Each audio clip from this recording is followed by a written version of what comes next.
Some people are just born composers.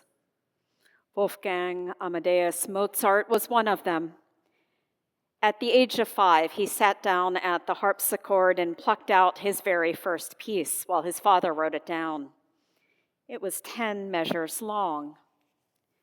From there, he just kept on writing. By the age of 6, he and his sister were performing as child prodigies at royal courts throughout Europe. And all throughout his childhood, he traveled and performed with an extraordinary talent rightfully belonging to someone far beyond his years. His vast gift for writing would stretch across genres. He'd write symphonies, sonatas, masses, operas.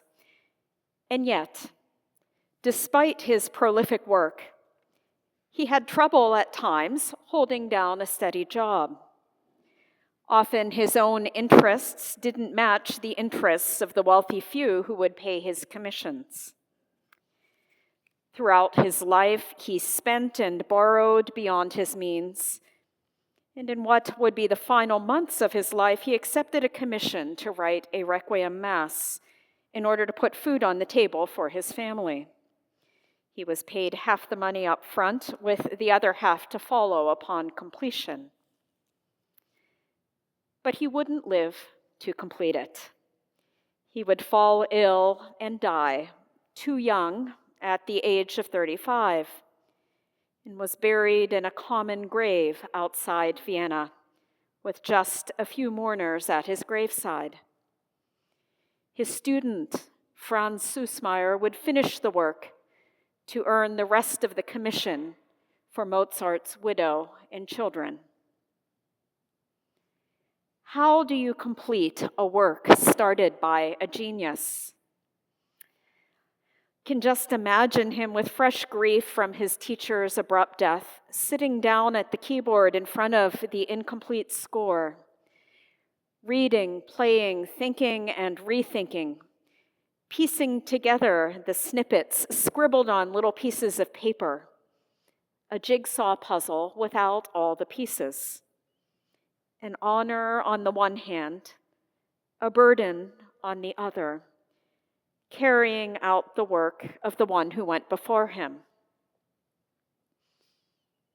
How do we measure a life well lived? We know it's not about titles or money or recognition, though most of us spend much of our time in pursuit of these. Most of us won't leave behind an opus of symphonies and operas to be performed in concert halls. The truth is, most of us will live very ordinary lives, composed of a handful of gifts and imperfections that are uniquely ours. We draw together elements of nature and nurture, circumstance and choice, to create a tune that is ours and ours alone. The liturgical year gives us the twin feasts of All Saints and All Souls to remember those who have gone before us. The Feast of All Saints lifts up some extraordinary exemplars of holiness, people whose faith and deeds have in some way revealed the glory of God.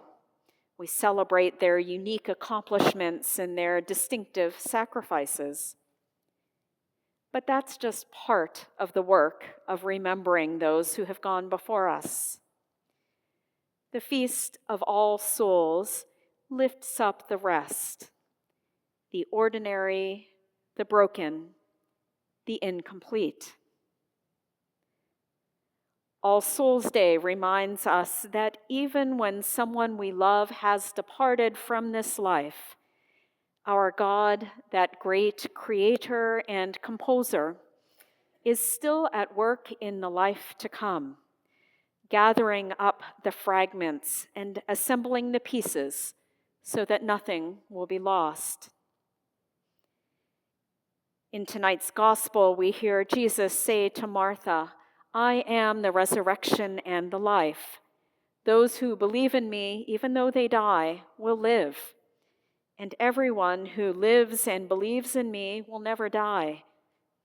Do you believe this? This echoes Jesus' words earlier in John's Gospel in chapter 6.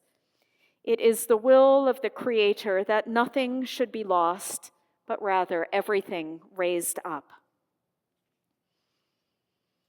And so, this evening, we pause to dwell for a time with our loved ones who have died, to reflect on their lives and on the impact that they've had on our lives, to renew our friendship and our communion with them. We may find ourselves filled with awe and gratitude, marveling at a life well lived, the gifts revealed, a work fully completed. Or we may find ourselves engaged in work of recovery or reconstruction, sifting through some broken pieces, aware of a need for healing and grace. We may discover that there is, in fact, a larger work to be completed by us in our own life's work. According to the Jewish mystical tradition, when we perform mitzvah or sacred deeds in the name of one who has died, it is as though the person himself has performed these deeds. So our actions might serve to elevate and redeem the soul of the deceased. And in this way, we live out the good work that was begun by God in them. Or we may feel called to come just as we are before God in all honesty and candor, to stand before the profound mystery that in God's great creation, nothing is ever lost. And even that which seems to have been lost is continually drawn into God's redemptive work. The mystery that those who seem to have died are, in fact, at peace. As we heard in the reading from Wisdom, the souls of the righteous are in the hand of God. In the eyes of the foolish, they seem to have died, but they are at peace, and their hope is full of immortality. They will receive great good because they are worthy of God and accepted by God. They will shine forth like gold and will run like sparks through the stubble.